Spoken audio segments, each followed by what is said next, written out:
Well, as we get close to the new year, I've been so looking forward to this podcast because today I have a rock star on the show with me, Drew Manning from Fit2Fat2Fit.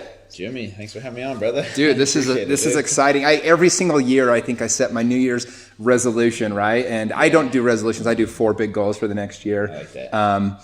But one of them has to be physical, right? Yeah. And so this is one of the reasons I want to have you on. We're going to dive into your story first because it's amazing.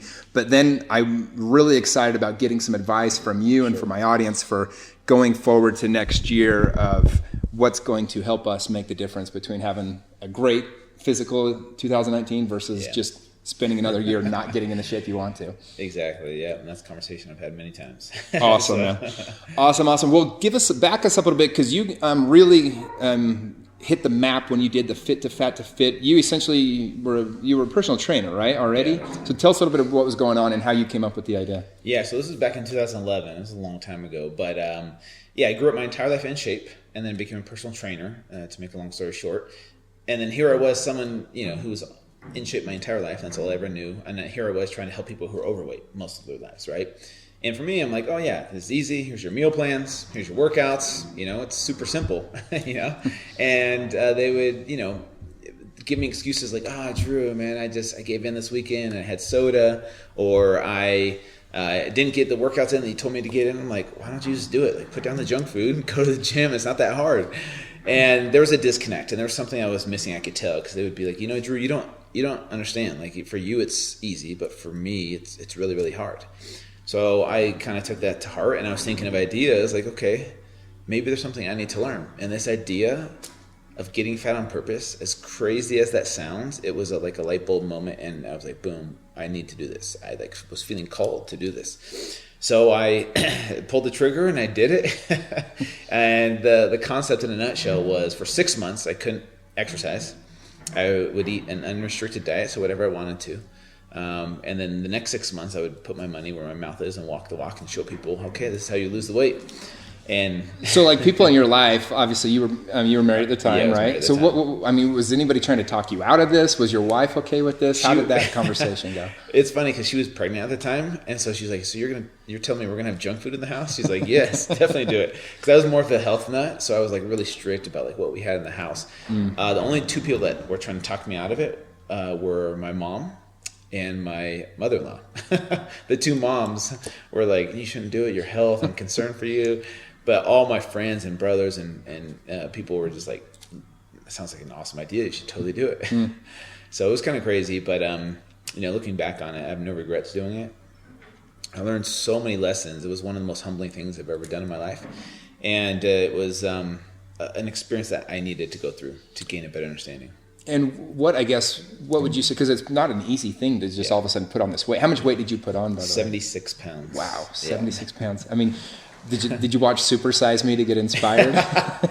Morgan Spurlock, he's my hero. No, actually, what's funny about that is people thought you must have just ate fast food a lot. And actually, watching Morgan Spurlock on Super Size Me, I actually didn't want to go the fast food route because I think most people know that fast food's bad for you. I wanted to focus on foods that everyday Americans eat that they don't think is that unhealthy for them. So a lot of cheap, easy processed foods that we consume that we've been eating since the 70s, thinking, oh, it's low fat. There's a lot of marketing gimmicks to make us think these foods are healthy for us. Well, I remember in my late 20s or my early 20s, I guess, I thought I was eating healthy, and we're talking mac and cheese, granola bars, cereal, things that you think are like healthy for you. And then once I met it with a nutritionist, my buddy Brad is a nutritionist, I started learning a little bit more about it all. I was like, well, no wonder I've never looked better, like I've been in this like mediocre shape because I was eating all the wrong foods, yogurts, all these things that are high sugar, and I was a sucker for the marketing. I'd get the low fat, right? Which has kind of been proven that the fat's not the issue, it's the sugar, right? 100%. And so those were the foods that I focused on during those 6 months, and people were shocked. Because I was eating those foods, I remember in the 80s, commercials for a complete American breakfast was a bowl of cereal, a thing of toast, and a tall glass of juice. And that's what we were told to eat. So that's what I focused on. And people were shocked at how quickly I gained weight. Even myself, I was surprised. I thought I was going to gain 50 to 60 pounds. But in reality, I overshot that goal. But the biggest thing I learned during this whole experience was physically, I knew I was going to get big. I knew I was going to get fat. What I wasn't prepared for was how this journey was going to affect me mentally and emotionally. And that's where the greatest lessons were learned. Well, and talk about that a little bit, because I think that's the bigger issue with people that are trying to, I mean, diet is a big thing in the US, right? It's a big word. And what you eat has never been more important to people. I think people are understanding that our health is really at the forefront of everything else we're doing. Yeah. So I guess for you, what were some of those other things because not being able to work out, that probably, I can only imagine. I work out 4 or 5 times a week, and not being able to do that, something you love like that, is a release. So what were some of those other things that started to happen emotionally and mentally? The mentally not being able to work out was really, really hard, because that was part of my identity, was being able to work out and looking a certain way. Also, my identity was based on what my body looked like. So I felt like once I lost my six pack and my muscles, I wanted to go up to strangers and tell them, like, hey, I'm not really overweight. Like, here's my before picture. Go to this website. It's like I took my niece to a concert one time when she was like 15. Yeah. And you get a couple of people looking at you weird. She's cute 15-year-old, and I'm like 35, you know. It just looked a little off. I'm the same thing. I wanted to like put a sign on her. She's my niece. She's my niece. Yeah, exactly. So I get it. Because I wanted to tell people that, I wasn't really overweight, but I lost my identity. Myself. I was very self-conscious. My confidence level was really low. I was married at the time, and I was embarrassed. Like, I didn't want my ex-wife to see me naked. I didn't want to see myself naked. And that's how embarrassed I was of my body. But it was so important for me to go through that, because it made me realize that I am so much more than my body, and people out there are so much more than their bodies. But we put so much value and emphasis on what's your physical appearance, and that's your worth in this society that we live in, unfortunately. And I think it sucks, and it's harmful to a lot of people, because they feel like they're less than, or that they're not worthy of having value because they're overweight, right? And so my eyes were opened, and I realized how much of transformation is mental and emotional. That's what I learned from this whole experience was, man, I was focusing so much more on the physical, right? Hey, you're overweight. Let me help you. Here's your meal plans. Reduce your calories. Here's your workouts. We'll help you lose weight so you can feel better about yourself, and so that other people can like you too, right? That's, if we're being honest, that's kind of what it's about. And so I realized how wrong I was, and the mental and emotional side is where true transformation happens, and that's where people embrace it as a lifestyle change instead of just a 30 or 60-day temporary thing that they do, where they suffer and then they lose the weight, but then they gain the weight back afterwards. So going forward, once you'd gone through 6 months, I mean, you put on 76 pounds in 6 months. The day that you were done having to put on the weight, was day one, like, of healthy eating, was it as easy as you thought it would be to go back to your previous habits, or was it more difficult than you thought? Hell no. It was so much harder, man. And here's the thing. I realized when I made this transition back to fit, there was a part of me that realized why people get stuck with where they're at. Is because the idea of change seems so hard and almost impossible, and they get comfortable where they're at. They're like, I'm overweight, I'm not like dying, but it's like, I don't want to go get sore and like have to starve myself, and they get comfortable. And I could sense that in myself, even as a personal trainer, and even though I was doing this on purpose, I could sense that, where I was nervous and anxious to lose the weight, because I'm like, this is going to be hard. It's going to be really hard. But the first 2 weeks were literally hell, because I remember I had my last meal, which was a whole box of macaroni and cheese, a 2-liter bottle of Coke. And then the next day it was, boom, spinach smoothies and chicken breast and, all these healthy foods that we know we're supposed to eat. And I remember feeling miserable for 2 weeks. I had headaches. I was grumpy. I was moody. The food didn't taste nearly as good. And I was ornery. Like, I didn't like the So your body was just kind of upset that you weren't getting the sugar and the fat. It's like being addicted to a drug. My body was going through withdrawal symptoms of like, hey, where's this high that we've enjoyed for 6 months? And now all of a sudden, boom, cold turkey, no more. And my body kind of fought back against itself in a way where it's like, hey, we want this. We like this. And that's what I realized for so many people is that, when I would give them a meal plan, I'd be like, all right, here, just do it. And I would be like, it's simple. Just stop eating the junk food. I finally realized how powerful the emotional attachment to food really is. And I thought it was just a lack of willpower. But for me going through this, even though I did it for only 6 months, I mean, imagine someone that's been eating that food for 6 years or 6 decades, and now it's like, okay, no more of that stuff. Eat, real whole food. It's hard for people. It is just like a drug addict, and you wouldn't tell a drug addict like, hey, what's wrong with you? Just stop doing drugs. It's not that hard. Right. Same thing with people that are addicted to food, and I realize how much of an emotional journey it is for people when they try and make a lifestyle change. Well, one of the things that I know you've talked about this before, you have a tattoo that says vulnerability Is strength. is strength. Yeah. And so tell us a little bit why, something so important to you that you put it on your arm. Yeah. So for me, this had a lot to do with a big transition in my life where I went through a divorce, and which was really humbling. And I talk about this openly on my podcast that I have. By the way, what's the name of your podcast? Because you have a very successful podcast. Yeah, as well. It's called Fit2Fat2Fit Experience. And it's episode 100. It's my most downloaded episode out of all the episodes I've ever done, because I open up and I'm vulnerable with the public about why I went through a divorce. And I talk about, my affair. I talk about pornography addiction. I talk about shame and guilt and these things that I went through, because I'm finally in a place where I'm confident in who I am and I own my story. So vulnerability strength for me came from reading Brene Brown's books, Daring Greatly, Rising Strong. Helped me to let go of the guilt and shame that had been keeping me down, because I was defining myself by my past, and I looked at myself as a failure. And then once I saw myself through a different lens, after reading these books, working with a life coach, doing things like meditation, I truly embraced vulnerability as a strength, and that's what's changed my life. And it's because I grew up my entire life believing vulnerability was a weakness. As a man that plays football and wrestling, and you just tough it out and you don't talk about your feelings, you just suppress them and keep it inside. And that's what I taught was the best thing to do until it broke me. Well, I think it's interesting. I've had a similar experience. You're just in a culture here in Utah sometimes where it's not okay to not be okay. Yeah. If that's the best way I can put it. And so you kind of just don't talk about things, right? And I had a couple experiences over the years where every time I was super vulnerable, I received a huge gift from that, a huge blessing. And so you start to learn like, because I was like, my friends, we count on Jimmy for this. And my family even looked to me in a lot of ways, even though I'm one of the youngest ones in the family. And it was like, I couldn't let anybody know I wasn't 100% all okay all the time, right? But you start to have a few moments where you're able to be a little bit vulnerable, and you see that people, it's like Brene Brown says, lean into people, and you understand their story, and you actually become much more lovable to other people because they understand everyone's going through their own thing. And so to be able to share that vulnerability, I think, becomes a superpower. 100%. I think, vulnerability breeds vulnerability in other people.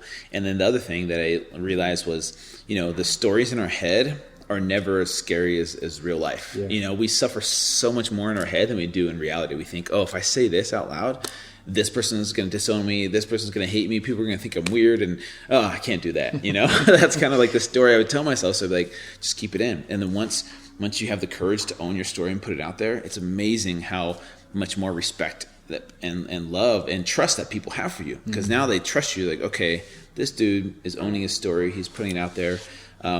It makes you more human, and people can relate to that versus like, you're perfect all the time. You're never unhappy, and you never make mistakes. It's like, that's not the human experience, But I think people think they're going through it by themselves when they're keeping things in, right? Yeah. You feel like you're the only one dealing with whatever issue this might be. Like, I'm the only one that has marital issues, or I'm the only one that has a pornography issue, or whatever the issue might be. And then all of a sudden you start to be vulnerable about it, and you understand, like you said, that everybody's going through the same human experience in a different way. Yeah.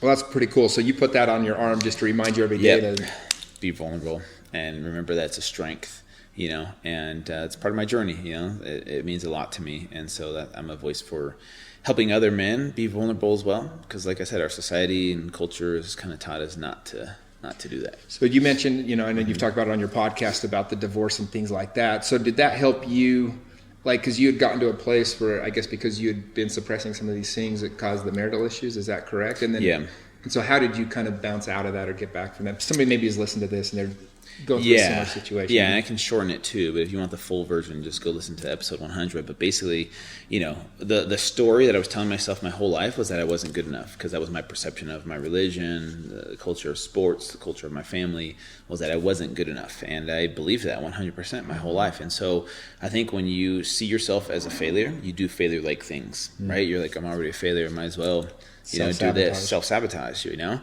I didn't have that outlet. I didn't know how to talk about it to anyone. I didn't feel like I had a safe space to talk about my feelings. Right. So I think if anyone is suffering out there with this, and I know there are people, it's having the courage to, Brene Brown talks about it in this, like this, putting yourself in the arena, being brave enough to put yourself in the arena. And that's where you learn the most. You're going to suffer the most too, because people are going to be watching you in the arena. But if you stay safe on the outside, there's no growth there. And so I feel like if you have that courage to embrace vulnerability as a strength, in the end, you'll be so much more grateful, that you did. And you're going to help other people take courage as well.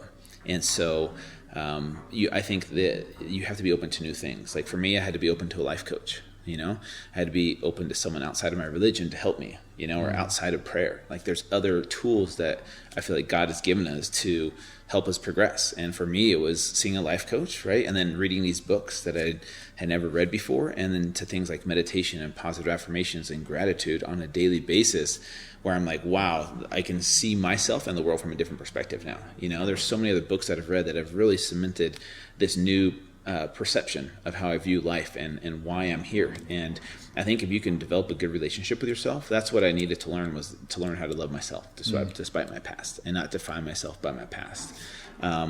That right there is where you can have real, true, meaningful relationships the rest of your life. Is when you love yourself, I feel like then it's easier for you to truly love others. But until you have that relationship with yourself, it's going to be surface levels type stuff. So what kind of changes did you specifically go through after you hired a life coach? Like, how did you get to love yourself more? And was that part of I guess we'll start with that, but was that part of your journey with that? That was part of the journey, but that was part of the training that she did, was to help me paint this picture of like, okay, Drew, tell me, what your perception of yourself is. Like, what did you do in your past? And like, all right, I'm a failure here. I fucked up here. Sorry, excuse my language.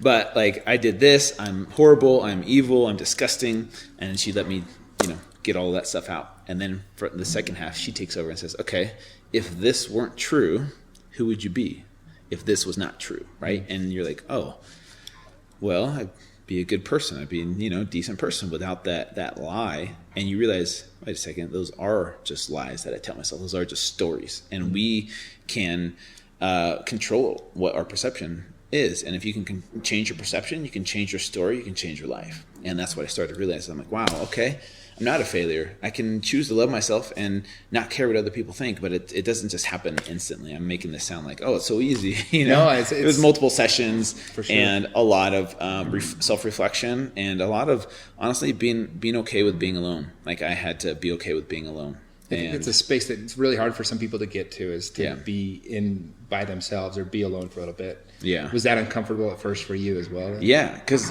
if you think about it, if you hate who you are, why would you want to spend time by yourself? It's like, like you want to go spend time with someone, or you're like, pornography, as weird as it sounds, was like a connection to someone, because you were alone. You feel like you were alone. And I feel like being truly alone, especially like out in nature. And I told you I moved to Hawaii. That was like the most healing thing I could have done, because I was out there in nature, either in the mountains or on the ocean, and there's a different energy there. And for me, being alone in nature was like really powerful as far as my healing process goes. Meditating is another tool. I would say look into that. There's a lot of apps nowadays. It's a lot more mainstream. It's not as weird or as woo-woo. There's a lot of scientific data backing it up. And I feel like no matter who you are, even if you're a religious person, meditation makes you a better religious person, And so learning how to do that on a daily basis has changed my life. But also like the positive affirmations, I would say is a really important tool. Yeah, you're really big on affirmations, right? Yeah. And I know it sounds weird, because every time I think of it, I think of Stewart from Saturday Night Live. Yeah. You're good enough, you're strong enough, and doggone it, people like me. Yeah, I'm like, it sounds so cheesy, but it's so interesting. The power of words, like, there's studies with, saying positive words to a plant versus negative words, and how that affects, at the cellular level. It's the same thing with our bodies, right? If you look into the mirror and look at yourself in the eyes and you say positive things like, I love you, you're enough, those powerful things that you don't ever say to yourself, it it's amazing how powerful it is because you start to believe those things, you start to believe like, okay, I am enough. And it changes the neural pathways in your brain to see yourself from a different perspective. And you start to believe in yourself and you see other people through a different lens as well, And so it was really powerful for me to do that. And I think a combination of all these things has helped me get to a place where, where I'm at today, like I'm proud of who I am, and I'm grateful for all the bad things that happened to me, and all the things that I did, because if none of that stuff happened, I would still be living this inauthentic life, pretending to be perfect on the outside, but still like hating who I was on the inside. I think that's the most powerful part of your entire journey is you were able to, you really made a lot of life transitions and changes to become a person that you wanted to spend time alone with. Yeah. Is another way to put it, right? So as you were going through that transformation, was there ever a time, because you had your religious background, you had your family, and all these things changed for you. Was there a point when you knew what your purpose was? Because you kind of changed your purpose through that, right? Like you were probably living with this set of ideas of what your life was going to look like and what it meant. Yeah. So how did you come up with your purpose once that was stripped away? Yeah, that's a great question. It was a long process, and it was during this whole process of, once I saw myself through a different lens, I think I had to discover who I was without all these things of who I was being told to be, right? Through religion, society, culture, like we are a product of who we've been told to be our whole lives, right? Mm-hmm. So once all that was taken away, I'm like, okay, well, who am I without all these things? Like who do I want to become in this life? And this was all during the time of Fit2Fat2Fit, by the way. So this was during the entire time that you were doing the 6 month putting the weight on. Yeah, a lot of people didn't. Well, or was it right after? It was before, actually. It was when the process started, and it was during, and it was after. And I think once I got rid of a lot of the old programming of like, hey, this is who you're supposed to be. I don't really remember like the turning point of it, but I think what happened for me was once I started to believe in myself and I started to see that, I had a bigger purpose other than just health and fitness. That's when I feel like over the past 2 years, everything has taken off on a whole different level. Financially, my business, where I'm at, like with my emotions and my spirituality. Once all those things lined up, it feels like the sky's the limit with what I can do. And I wish I could say, it happened at this point in time. I think for me, it was just believing that I could do things that I never thought I could do, like the impossible. And I think for me, I really had to have that self-belief first because I could fake it on the outside. I was really good at faking it.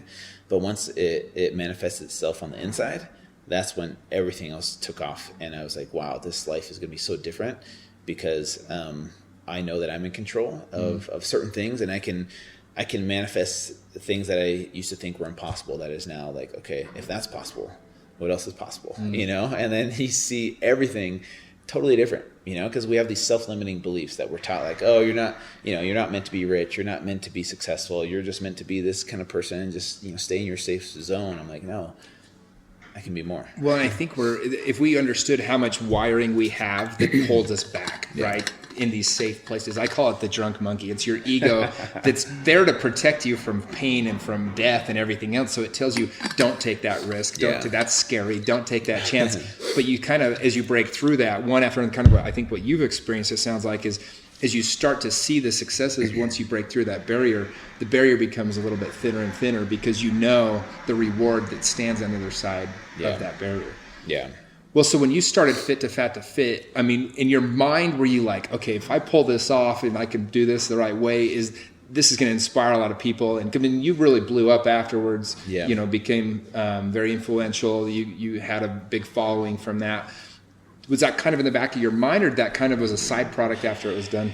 It was. I think it came after it was done. I didn't have any big expectations for it. I just kind of thought it would be kind of cool to do, and maybe it would, get picked up by the local news here in Utah, like Fox 13 or something. Because I didn't have a marketing strategy. I didn't have media connections to get on all these TV shows. I think it happened organically, which is kind of cool because I feel like that made it more authentic and more relatable, right? Because I wasn't set out to be like, all right, how can I be famous from this, or how can I make a living off this? I had a good, secure job in the medical field at the time, and I didn't need this, but it was definitely something I wanted to do. But I feel like this was kind of like my calling, right? Because here I am 7 years later, and but what a lot of people don't know is like, even like when I got all the fame and got the book deal and the TV shows, like I wouldn't say struggling financially, but I was not making it. Like I was not like, okay, Drew's the Fit2Fat2Fit guy, he's making this money. Like I was like, nope, I drive a Honda Civic, I'm like, I'm not doing that great. And it wasn't until about 2 years ago, like I said, when things started to change for me, when I was like, you know what, I'm gonna change the way I do business. I'm gonna change my whole perception of myself. And it kind of lined up, with, and I tell people this all the time, like sometimes we focus too much on just one type of transformation, physical transformation, and we can tie this into New Year's resolutions, or we're like, okay, I'm going to focus on this financial transformation, or with my business, I want this to grow. But what we realize is that a complete transformation has to do with the physical, mental, emotional, and spiritual, and that kind of ties into the financial as well. And I feel like that's the thing people are missing. They try and focus just on the physical transformation, or just on a spiritual transformation, or just a financial transformation. But if you can connect all those and realize that there's parallels between all of those, that's where it's a complete transformation. Physically, mentally, emotionally, spiritually, financially as well. I feel like that's where you can have the biggest success. So that makes sense to me. You've got to tie it all together. How do you help somebody do that then? How does somebody, because I think most people want to make changes. Yeah. They have that, they're getting called by a higher power to do more. I like to think that God didn't send any of us here and go be an average, whatever, Like I think everyone has that calling from God to like do something more, be more, do better or whatever. But so many times, we fall short. So how does one tie that all together and make those adjustments? That's a great question. You have to see them as, instead of separate, challenges or separate transformations, you see them as a connected transformation. So for example, that's why a lot of my programs, I'll talk about keto, right, which is very popular and it helps people out a ton on the physical side, but I also tie in things like positive affirmations and meditation and a gratitude list and reading books and audiobooks and podcasts. And I feel like if we can see our physical transformation and tie it into a mental, emotional, spiritual transformation as well, then I feel like it's not separate things that you're trying to focus on. It's like, hey, this is all one transformation that I'm trying to do at the same time. And it's little things. It doesn't have to be like, okay, I'm never eating sugar again. I'm working out 6 days a week. I'm meditating 30 minutes every day. It's like, hey, small things here and there. And that's why I feel like a morning routine is a great way to get started, right? What is your morning routine? Almost all successful people in this world, as far as like, worldly success, you'll see they have a strong morning routine. 80% of the most powerful CEOs in the world do some type of meditation, right? And in the morning, most people, right? It doesn't have to be meditation. It's just a consistent morning routine of like, hey, this sets you up for success the rest of the day. For some people, it's jumping on a trampoline. It's drinking water with lemon juice. It's journaling. It's writing 3 things that they're grateful for. It could look a lot of different ways. Find what resonates with you and be open to new ideas. And that's why I feel like podcasts and audiobooks are going to open up your eyes to a whole new world of like what could work better for you. Yeah. And maybe what works for you today won't work for you 5 years from now. Maybe my morning routine, which has evolved over the years, will continue to change. What is your morning routine? So I'll wake up and I'll have water with a little bit of salt, and then I will journal a little bit, and then I'll along with that is my gratitude journal and my goals. I write down my goals.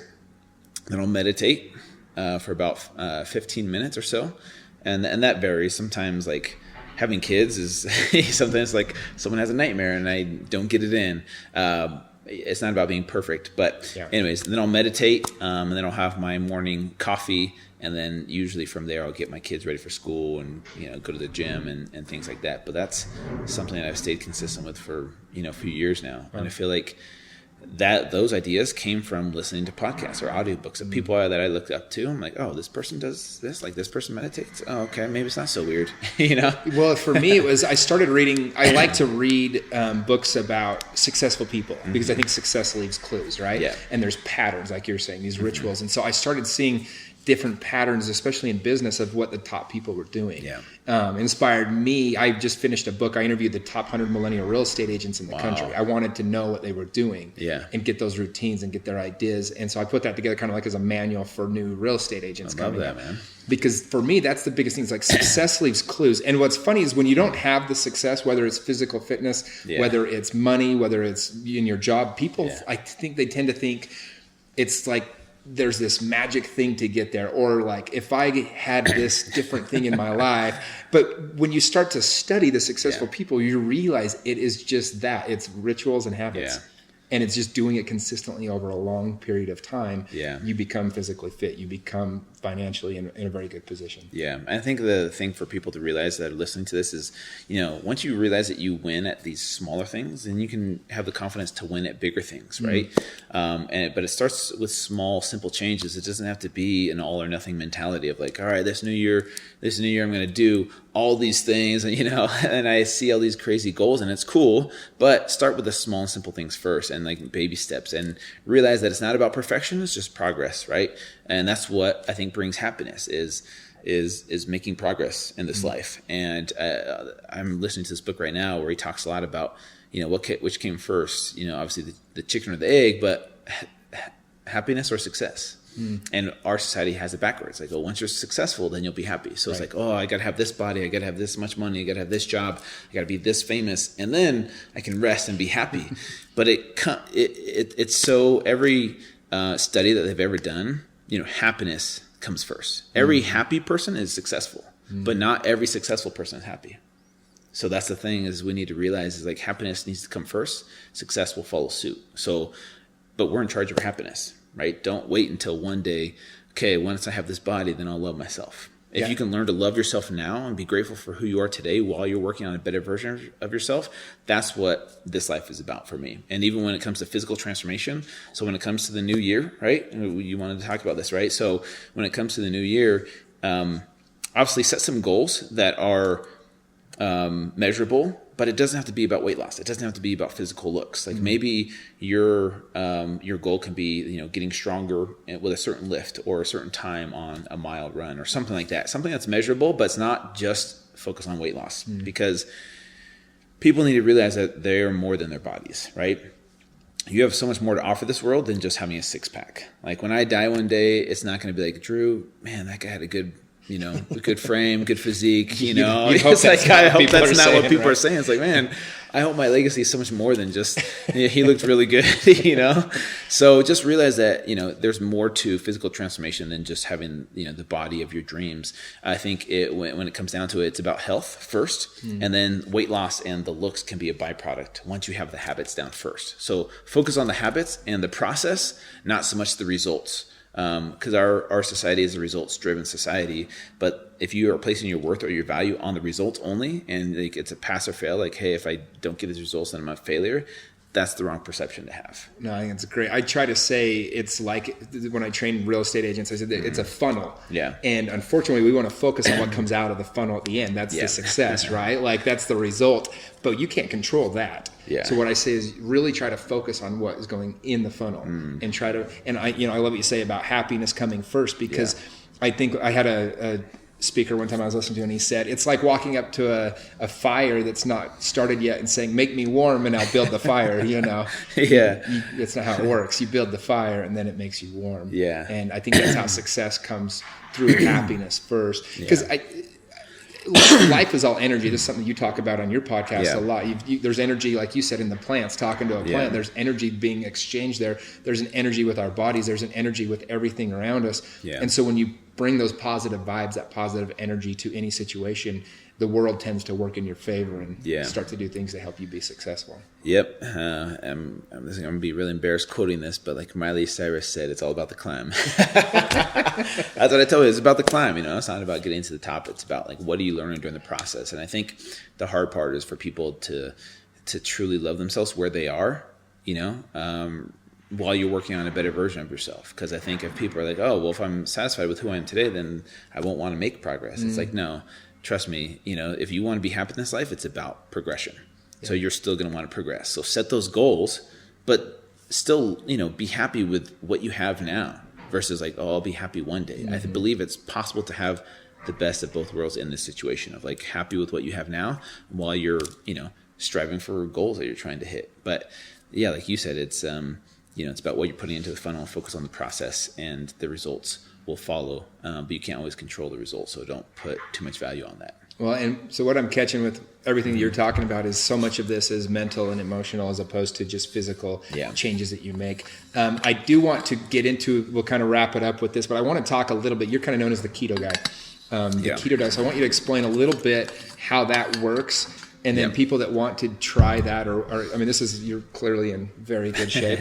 If you guys are listening to this, give it a watch on YouTube. You'll see. We'll post some pictures or whatever. But this dude is in phenomenal shape, so pay attention. But what specifically, why keto for you, and what is the keto diet? Yeah, so I have a new book coming out in February called Complete Keto that I'm really excited about because it talks about keto, but from a mental, emotional, spiritual level as well, not just physical. The thing I love about keto is, for me, the improvement in mental clarity and cognitive function was like night and day when I first switched over. Because it's not just like a normal diet with like, oh yeah, I lost weight, I got ripped and shredded from it. Any diet can do that for you, not just keto. Any diet will do that for you if you stay strict and consistent with it. The thing I loved about keto was it was nutrition for my brain. So in a nutshell, what is keto? Keto is a high-fat, moderate protein, low-carb diet, and it puts your body in a different metabolic state where you're burning fat as fuel instead of sugar as fuel. So our bodies were designed to run off of two different types of fuels. Glucose, which comes from carbohydrates, right? All carbohydrates get turned into glucose as a form of energy. Or we can use fat as energy. And there's two ways to get into ketosis. One is to stop eating. If every person on this planet just stopped eating, within probably 24 hours, most people would be in a state of ketosis. It's our body's backup system. It's a natural metabolic state. And it's how we evolved as a species. We never would have survived if we couldn't go more than 24 hours without food. So our bodies had to adapt, and ketosis is a way for us to go periods of time without food and still function, right? So what happens in our bodies when we stop eating is it will burn through all the glucose, and then there's none left. And then our bodies are forced to break down fatty acids and convert them through the liver into ketones. And ketones are an alternative fuel source for your brain, your muscles, and your organs. But not a lot of people like to starve, So a way to hack that is by eating a keto diet, which is high fat, moderate protein, low carb. Because what happens is when you keep your carbs really low, 5% or less of your calories, and even your protein, moderate, about 25% is what I tell people when they get started. And most of your calories are coming from fat. Your body's forced to produce ketones as an alternative energy source so that your brain and your muscles and your organs can still function. And that's what I love about the keto diet is when your brain is running off of ketones, your brain is so much sharper. Like I said, your focus and your energy throughout the day are so much better. And for me, that's what I love about it. Yeah, you can lose weight on it. You can lose fat on it. But you can do that on any diet. For me, it's better digestion, not feeling as hungry as often. So I went from eating 6 meals a day to eating once or twice a day and feeling optimal. I've done 7-day fast before, 4-day fast, 3-day fast.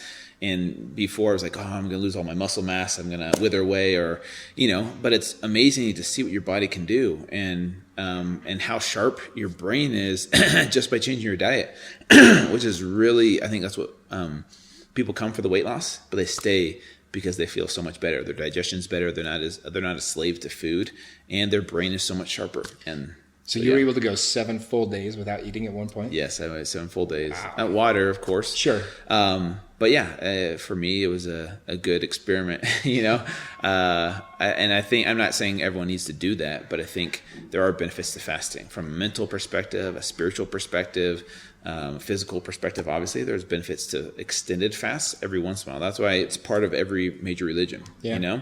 So I'm a big fan of it, and I learned a lot of things about myself. I haven't done one since. I've done a 4-day fast and 3-day fast. 7 was kind of long for me. I think anytime you can overcome your body and the physical urges that you have, that's so much mental strength that you're gaining and emotional strength, right? Yeah. But so, you talk about 70% of your diet then is coming from fat. What do you eat? Like, what does that even look like? Yeah. So it's adding a lot of healthy fats back into your diet. So things like coconut oil, butter, ghee, avocado oil, coconuts, olives, olive oil, these kind of healthy fats that we've kind of stayed away from because we've been taught, hey, fat's bad for you, it'll cause you to get a heart attack. But it's simply not true. If you look at the newer science that's out there, all this older science of like, hey, high fat is bad for you is not accurate. You look at the studies and well, it's funny because all the studies that were done before were sponsored by like the cereal makers and like all the grain makers, the food and stuff industry. Yeah. And you start to connect the dots. You're like, wait a second, this doesn't make any sense. And look what happened to our obesity rates since then. We adopted this food pyramid, and it's like the worst advice ever. And